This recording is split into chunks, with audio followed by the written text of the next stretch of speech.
Hi everyone and welcome to my channel. So for any though, it's a new channel. I have recently been sewing a lot of quilts. I set out on a mission to sew 34 this year. And while I was doing so, I come across, going online and shopping and so forth.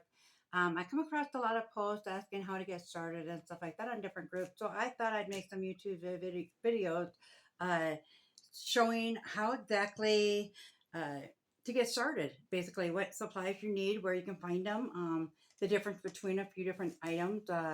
So we're going to go ahead and we're going to get started. If you like the video, of course, subscribe, like it, and comment below if there's anything you're interested in knowing about. So we're going to get started with our cutting mats. So cutting mats, you can use many different sizes, many different brands. I do know the Opal brand is good. Also, Fiskars isn't too bad. I purchased this set of 3 at a really good price on Amazon.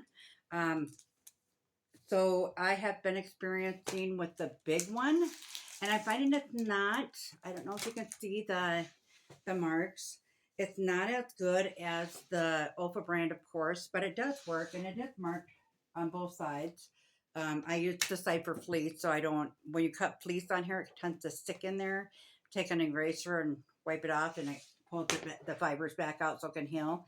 The one thing you do want to do is make sure you have a self-healing cutting mat, which kind of tends to make the lines go back to the cut marks go back together a little bit. Um, so the size I prefer is the 24 by, or I'm sorry, the 18 by 24. That is what the size is here. Um, but there was 2 other sizes. Let's see, this one is 12 by 18, which wouldn't be a bad size to work with. And this would be perfect for doing actual quilting squares. And this one is 9 by 12, a nice little portable one. I do most of my sewing at the dining room table right now, as my craft room is getting a little makeover and we haven't even started painting yet. So that's out of commission right now. They do have different sizes, such as this. This one is 5 by 17, it looks like. And this one's put out by Fiskars. So find what works for you. That's part of the quilting that, you might go online and you'll see all these really experienced quilters using designer fabrics and top of the line sewing rooms with bolt after bolt of fabric and all this kind of stuff. They didn't start like that. They started just like we're starting from scratch, and they build up. Once you learn a few techniques, then you're pretty much set to go on your way, and then you're just kind of find what works for you. So as a first time investment in it, you don't need to go all out. Work with what you have or what you can get. Stay in your budget and go forward from there and see what you need to get better. What better supplies you need. Next, we'll go into rulers. This is my go-to ruler. This one is 6 by 24. I know they have the little ones as well, like a 2 by 6 and so forth, but I tend to use this one most of the time. When I do want a smaller one, I have an old one, which was made by June Taylor, that was broken. So I just used this broken piece to make it a little more portable to move around in a small space. They also have many of these different sizes. As long as they have the grid, like this is a bias square here. And as you can see, this is a 6-inch square. This is a 6.5. So it has a lot more markings on these ones like this. Omni Grid is the ruler I prefer. They seem a little more durable.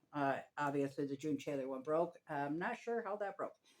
But then I just started using this, and it's pretty scratched up and stuff already. So the Omni Grid is a way to go. You can buy those anywhere. Walmart has them. Most places have them.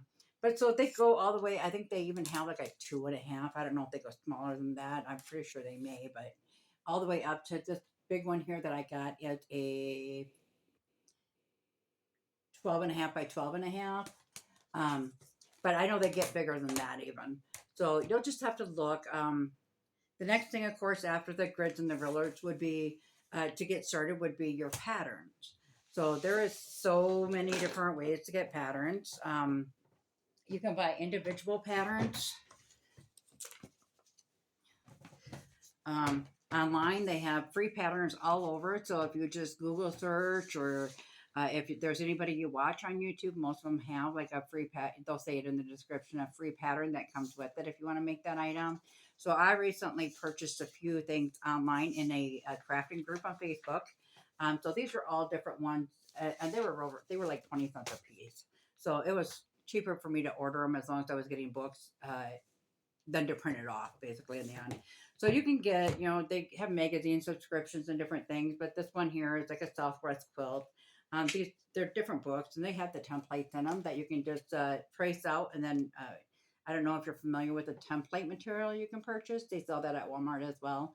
Um, but just trace them out on that and cut them out, and then you have your template. Of course, you'll want to cut along it with your rotary cutter, but you can put a ruler up next to the straight line and cut that way. I also make patterns when I need a certain size. I don't know where it went, right here. So if you're using just, you want a 4-inch block, you're going to cut it 4.5. So you got each side has a 1/4 inch seam allowance on it. I design all my own and stuff. So this is the first time I've ever gotten patterns, and I've been doing this since I was a kid. Um, so there's all different books, like this is a paperback edition of a book. Then here's a couple different quilting books, so you can get them in hardcover. The one that's drawing a lot of interest right now is the 3-year quilt put out from Donna and Fran at Fabric Cafe. So be sure to check them out because them ones are really good. I have not gotten the book yet. It's ordered, that's not in yet. To start making a few of those, although I did start buying fabric for them. So you just pick out your own, or you can design your own if you've got someone experienced. Designing a quilt is really easy. I just take a picture and draw the picture on grid paper. And from there, you can kind of just figure out what you need. So if you have like something that has a curve or whatever, I don't sew curves yet. It's something I'm going to start working on. But some of them just have like a triangle. Well, then you can make a half square triangle, which we will cover all these items in future videos. So be sure to stay tuned for that. We're just kind of going through the supplies now, and you can kind of judge from that what would be interesting to you most. So this is it's like a suction cup. It's called In Between Gripper, and this was purchased at a local quilt shop years ago. But when you're working with, say, the squares, then you can just put it onto that, push the lever down, and then it's a handle for it. So when you're holding it, you can easier hold it and cut around it. They also have big long ones for the long rulers. So that might be something that interests you more. It does give you good grip on it, so it doesn't slide as easy. Also, another thing I've seen many people do is on the back side of these rollers, they'll take like it's first aid tape, but it's almost like a clear, but it's got a texture. Just put a couple little stripes. They try to line it up with wherever they need it. Like if they're doing a half square triangle, line it up with that so it kind of catches because it forms a little lip, and it will hold it in place while you cut it without a handle. Okay, so we went over those two. The next thing you're going to want, of course, is a pair of fabric scissors. Now, I know a lot of them say use good quality scissors. You can sharpen them if they're the metal, right metal or whatever. I'm not into scissors. I've sewn since I was in probably 6th grade. I think in 4th grade, I made my first 4-H project. So I've sewn a lot of gears.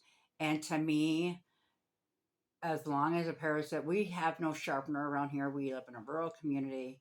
As long as your scissors are nice and sharp in the beginning and don't have a big gap in there, in between the blades when you close them. I get mine at Walmart. This pair I purchased online from Joann's, and this is Westcott.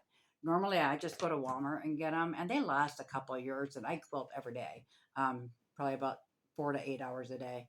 So they have lasted me 1 to 2 years, and you're only paying like $13, $14.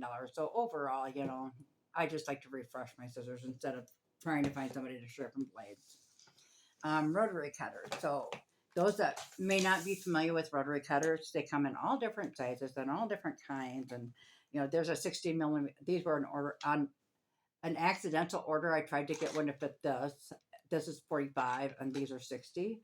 But this is an endurance blade, and they're supposed to last longer. I have not got to try it yet until I get my handle in. And these are a 2-pack of the 45 millimeter blades. the blades are Fiskars, but they do fit into the Olfa. I think this is Olfa. Yep, this is Olfa. Uh, Rotary cutter. This here is a different kind. This is for like if you use fleece settle, if you want to do crocheting around the fleece, and then you can see on the blade it's got the different little notches in there.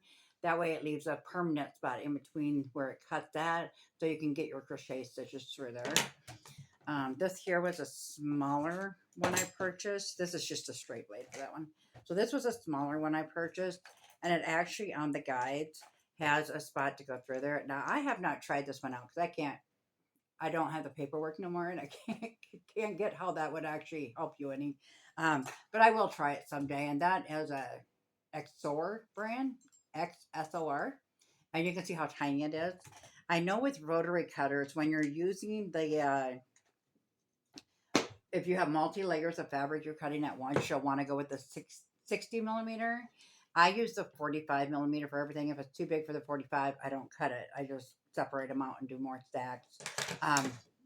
But so that is the general purpose of your 60 millimeter. It's because it does a lot more layers of fabric at once. So you're not continually cutting the same thing over and over.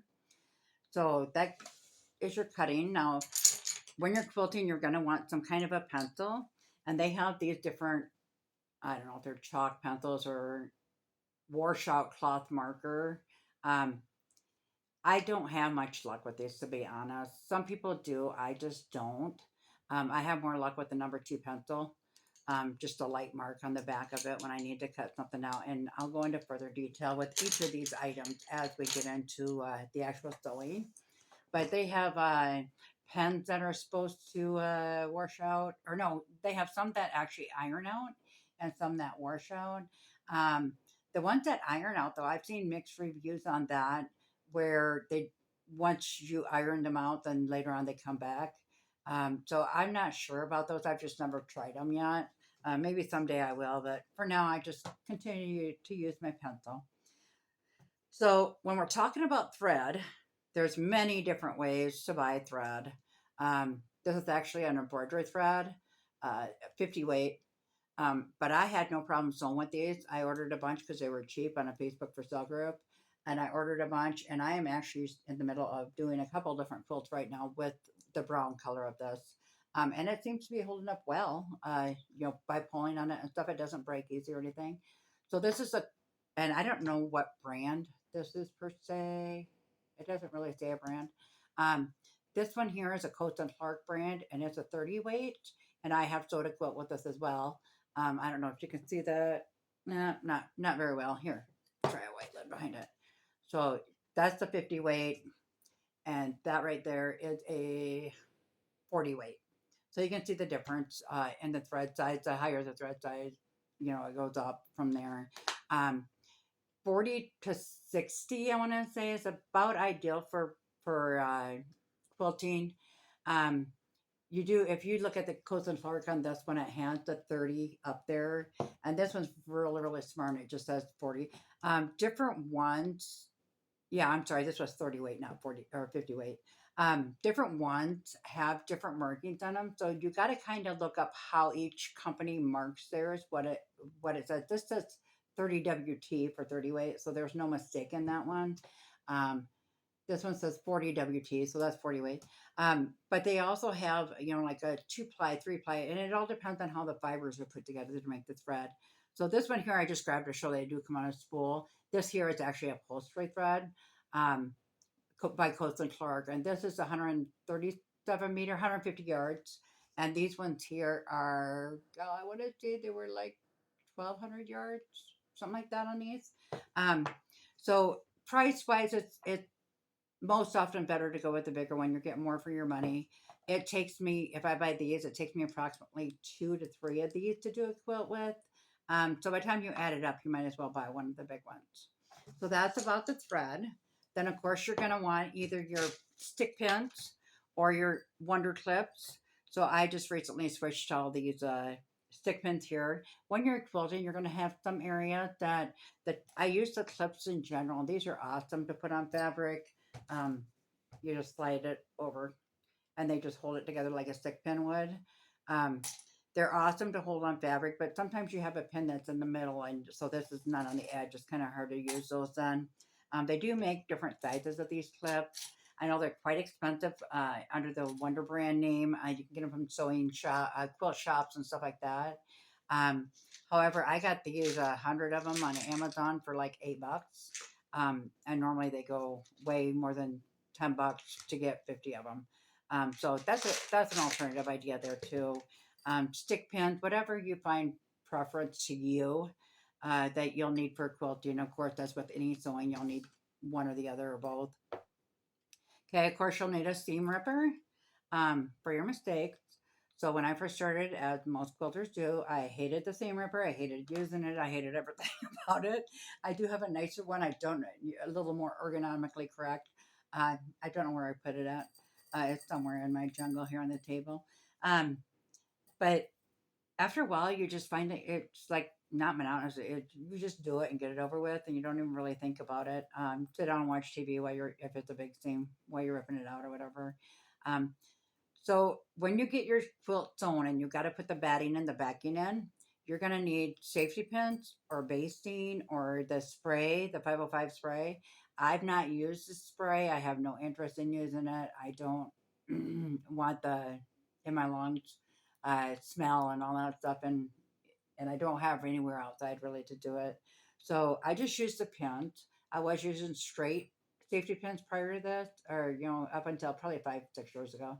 Um, and then I picked up a project at a garage sale or something, and it had some of these curved pins, and I thought, how creative is that? So then I went online, and of course you can buy these, and they're not expensive. They're like $5 for a box of them. This is a couple different boxes in there. Um, so they got one side, as you can see, the side that goes in is actually a curved side. Um, oh, there you go. So when you're going to put it in, of course, it just comes right back up, which makes it a whole lot easier. And of course, you'll want plenty of bobbins, especially if you're doing multiple projects at a time. But your machines generally come with like 3 or 4 bobbins. You'll definitely want to get some more. The majority of them, all the machines I've used so far use the class. I don't know what class it's 15 anyway. But the plastic bobbins, they're pretty basic. You can buy them almost anywhere, but do make sure that they match up with your machine and your machine accepts them, because even if it's a little loose, it will throw off your stitches. Um, so let's see. We have fabric. So fabric comes in many different types and many different qualities, I should say. So these are just a couple different ones. Like this is more of a designer fabric here, and I really couldn't. This is Faye Burgos for Marcus Brothers, so that's more up there. But then you can get fabric at Walmart. Now, to go in a little bit about that, I used to sew quilts, always got the fabric at Walmart because it was way cheaper and that was my budget. However, I did it one time and I sewed this blue camel fabric into my grandson's quilt and it shredded. All the blue fabric shredded. The other fabrics that were a little bit better quality, I just needed that blue camel to add into it. All those stayed together just fine. So the thread was 100% cotton, the fabric was all 100% cotton, but it still shredded because of the fraying on the end. It frayed way too much. And it was a thinner fabric to begin with, but it was cotton. So keep that in mind when you're shopping for your fabric. Um, so there is many different ways to buy it. Of course, you can buy it by the yardage. These are not full yards anymore. But you can buy it by the yardage off the bolt at any store. Um, this is actually a header I just got from another gal here on YouTube. Thank you, Sarah. And it's called Paisley Dot Mod. And it also has the strips. These are really nice, especially for a first time quilt. You just sew the strips side by side, cut it in half, and keep going. And they turn out so beautiful. And this would be a perfect one for that. When we get into the sewing, I am going to incorporate these 3 things. This is the ombre squares from QT Fabrics, which is another designer, another company with designers. So they got all different colors. Now I kind of mix these up because I used a few from a few different bundles already. So I just put the remnants into this one. But they come like this. This one comes closed up in plastic. This is a vineyard from Clothworks. So these are all 5-inch charms. That's what they call them, charm packs. These are, now let's see what they call them. they just call them strips, I guess, for the Pace Got mod. But they have some are jelly rolls. This is Island Boutique, Chickadee. Um, so some are called jelly rolls, some are called strip. You know, every company calls them their own thing. Um, but I do suggest, even though you're just starting off, if you go to Walmart or somewhere, check your fabric. Not so much the designer, but the quality of the fabric. Make sure it's a nice thicker. Here, let me pull this one off.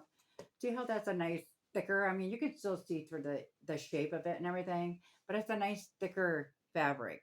Batiks, which these are, don't fray as much as other fabrics. And if it comes with this pinking on the end, they don't have as much fraying. As you can see, like these ones here, got these threads coming. They will fray over time. And this just sat in storage, and I've been into it a few times, or, sat in my sewing room. This one, I've washed this in vinegar water to make sure the color set, and it's still not fraying out on the side. So the pink edge, if you can find something with pink edge, but then you also got to learn about where the exact mark is on your 5-inch square. Does it start at the end of this, or in the heel or the belly, basically, of that, of where you take your measurement? So you'd have to go through the trouble measuring that out. Um, so that was fabric. So there is so many different kinds and so many different qualities and stuff. Just if you're going to buy from Walmart, make sure you either know the designers or pick your fabric online, maybe. Timeless Treasures, I know Walmart sells some of that. I've gotten it there before. Joann's has it. Joann's has some pretty good sales as well, especially if you have a Joann's local. I got to pay for shipping every time, because we're rural, very rural. Um, so that puts a problem on your quilting as well, as where you can get it from. Our closest quilt store, I just found out, it's like 25 miles or 20 miles down the road. So, but we do have one close by. I've not been there to check it out, but I just learned that. So then we get into the batting. So I have a roll of the polyester batting in there. I actually had two of them I picked up on a Facebook for sale group, and another lady was getting out of making her items. So I bought a lot of her stuff. And she had all polyester batting. Now they make, because it's a higher loft, so they make nice fluffy quilts. Well, I guess it's not that high loft. They make them nice fluffy quilts if that's what you're after. But if you're doing anything for such as a table runner, or you just want the warmth of a quilt but not the bulk of the quilt, I would suggest the cotton. I have done 100% cotton before. Um, and then, but I didn't have scrim. It's called scrim. It's this process or whatever it is. I'm not real sure what it is, to be honest with you. But if you look at this batting, you can see how it's indented, and then on this side it's got the bubbles almost like. Um, that tells you, number one, which way it goes into the quilt, but it also helps with if you do quilt as you go, or you can make squares right on top of sew your fabric right on top of that if you wanted to. Uh, Once again, we'll be going over all that, but it will not mess up under the sewing machine. You know how the foot feed will pull your batting and kind of stretch it. This doesn't do that with this. And it also helps to keep your needle from drawing the batting back up. When your needle goes down and back up, it won't draw the batting out in between your fabric with the pores. So batting comes in several different sizes. So as you can see, this one here is a twin size, 72 by 90. This is just what I had left over after doing another project at wall hanging. But that one, it was a twin size, 72 by 90. They offer them in crib size and off the bolt and twin size and king and queen size. So, they got cotton, they got bamboo, they got polyester. This here is an 80/20, which is what I found I prefer. It's a good quality, but it still has a little bit of bulk to it, not too much. And I do get it, as you can see, it's 80 cotton, 20 polyester with scrim needle punch, which prevents all the stuff that I was having issues with the polyester. That prevents it all with this. This is a Pellon brand. There are other brands out there you can get. Pellon was just what was on sale when I got it. Okay, then we got to go into the backing. So the backing of your quilt, I generally do, I guess they wouldn't really technically call it a twin size, more like a lap size, and I generally do that size. So a twin size always fits the quilts I make generally. I am getting, and I do like 5 foot by 6 foot, so 60 by 72. So these generally fit. They are a little bit longer than 72. It says 72 by 90. I think that's what it is. So I found it to be like 74, and I didn't measure the other way to be honest with you. But so it was 70. So it had a little give, but make sure your batting is that before you make your quilt that big. So with your backing, if you're making the size that I just mentioned, you'll need 4 yards for your backing. Um, and I also bring it do the self binding on it, which we'll get into all that as well. So I make sure to get at least 4 yards, if not more than this is 5 yards for a quilt. So you can get a single cut of this, and this is I think 40 inches. Most fabric is 40 to 42 inches, 44 inches across, and it all varies. I always figure 40 inches no matter what I'm buying, just to be on the safe side when I'm figuring out what fabric, how much I need. So I just figure 40 inches. That way, if you sew two, you got 2 yards down, and if you sew them two together, then it's 80 inches across and 72 the other way. So this one is actually 5, so I could use a little bit on the binding as well. Another idea is if you come across good deals, which I found a couple new flannel sheets at Goodwill. Actually, we stopped in there one day, and I just cut along all the seams and stuff and take them off. So this is a queen size flannel backing. Now I just was working on a quilt for my daughter for her. And she wanted a flannel backing. It was her dad before he passed. It was all of his shirts and stuff she wanted incorporated into this quilt. So she wanted a black and red flannel backing. So I did pick this up. And for fabric like this at 5 yards, well, even if you figured 4 yards, you're looking at anywhere from $12 to $15 a yard for good quality fabric. Um, that is the regular width. That's not the 108 backing. So that can get pretty spendy, but I got this solid piece, perfect size for everything for $4. So don't put out just because it's Goodwill or a thrift store or anything. Don't put that out as part of your budget if you want to save some money here and there because these flannel sheets are widely used by a lot of different quilters. Um, and if there's a good deal, even at say you go to the store and there's a good deal, sometimes they have them on like Black Friday. I don't really get into that, but sometimes they have them on the Black Friday sales as well. Where they're more inexpensive, and that would be the time to grab some as well. So I'm going to show you a couple things that I'm working on currently. So this was just a throw together pillowcase. My sister wanted a kitty quilt. She loves Siamese, so I had this one made. I ordered it online and had it made, but it only come in that size. So I just made a pillow out of that for her, and then with scraps from the actual quilt that I made for her, which was done with designer fabric. Oops, I don't have that in here. Sorry. The QT, or I'm sorry, the Dan Morris fabrics uh, with the cats, and it's turning out really cute. I'm not quite done. Then I have another project going. These are the two brown ones I have going on currently with the fox quilt. So we will get into some of this, but I cannot give measurements on this because this is not my pattern. I did not come up with this one. This one I just saw online, and it was easy to tell measurements. So I just copied it down, and I only have one quilt to make like that for my granddaughter. So I'm just making that and getting that out to her. Another thing that I find a necessity for quilting. Um, and I know many people have it. So I have just one. It's actually a 31 tote with all the supplies I need for my current quilt in there. Um, so, but I also use different baskets and bins. So like this one I use to throw my scraps in as I'm doing a quilt because like your leftover stuff, you can actually sew them together and make half square triangles out of them. Um, so I just save all those pieces like that. Also you can use them when you're doing applique and stuff later on once you get it down. So you're not wasting near as much when you have a way to use up your leftovers. And you can always make a baby blanket out of it too if you know anybody that has a little one coming in. So I'll have extra squares of the fox ones. I could always throw together a baby blanket as well and keep that on hand in case somebody has a baby. But I think that's about it for going through this. I am going to get some other videos out where we start cutting, picking our fabric, and I'll go into fabric more, and then we'll start cutting out. So if you can find a fabric in the meantime, get your mat, your rotary cutter, your scissors with thread. Hand needle, you'll probably want a hand needle around just in case you got to hand sew something.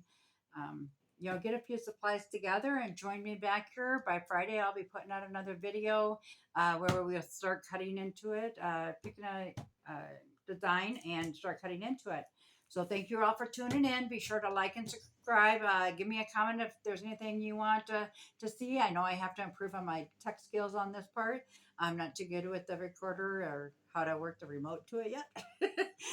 But thanks for joining me. You guys have a good day. Bye.